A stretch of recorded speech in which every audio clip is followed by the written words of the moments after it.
आज मी निघाली आहे वापस पुण्याला आणि इथे माझी आळशी बहीण झोपून राहिलेली आहे अजून.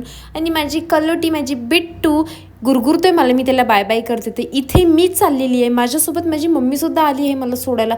मला बोलते थांब एकटी जाऊ नको, मी येते सोडायला. बिचारी एवढी थंडीची माझ्यासाठी किती दूरपर्यंत आली मला सोडायला.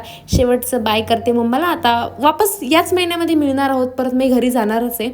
इथे मी निघाले एकटी चालत. सामसुम रोड आहे, मी गाडी ठेवलेली आहे पॅक करून, जेव्हा मी येणार तेव्हाच आता ऑन होणार ती. इथे मी पोहोचले आहे महाबळेश्वरच्या बस स्टँडला. बघत आहे माझी पुण्याची बस कुठे लागली, बट तिथे समोरच लागली. मस्तपैकी बसला बसले, फ्रंट सीटलाच भाई मी बसते. मला भीती वाटते लास्टच्या कुठल्या पण सीटमध्ये बसायला, काही झालं तरी सटकन उडी घालू शकते मी, म्हणून मी आपल्या फ्रंट सीटलाच बसते. इथे माझं तिकीट झालं आहे 102, जे की स्वस्तच होतं.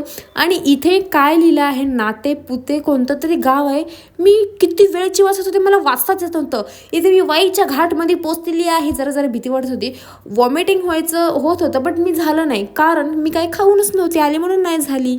इथे वाईमध्ये थोडा वेळ बस थांबलेली आहे, कारण ज्यांना उतरायचं होतं ते उतरत होते, ज्यांना चढायचं होतं ते चढत होते मस्तपैकी. इथे खाण्यासाठी थांबलेली आहे खेड शिवापूरच्या अलीकडे, बट मी काय खात नाही बाबा बाहेरचं, मला उलटी होते म्हणून. इथे मस्तपैकी कात्रज बोगदा आता हळूहळू हळूहळू पार करेन आणि लगेच चुटकी बजट कात्रजमध्ये पोचले. पण मी इथे आता आपल्याला पकडायची आपल्या रूटची बस, जी की मला भेटली आणि इथे मी पोचली आहे रूमवरती गाईस. तो भेटूत आपण नेक्स्ट व्लॉगमध्ये. Bye bye bye bye.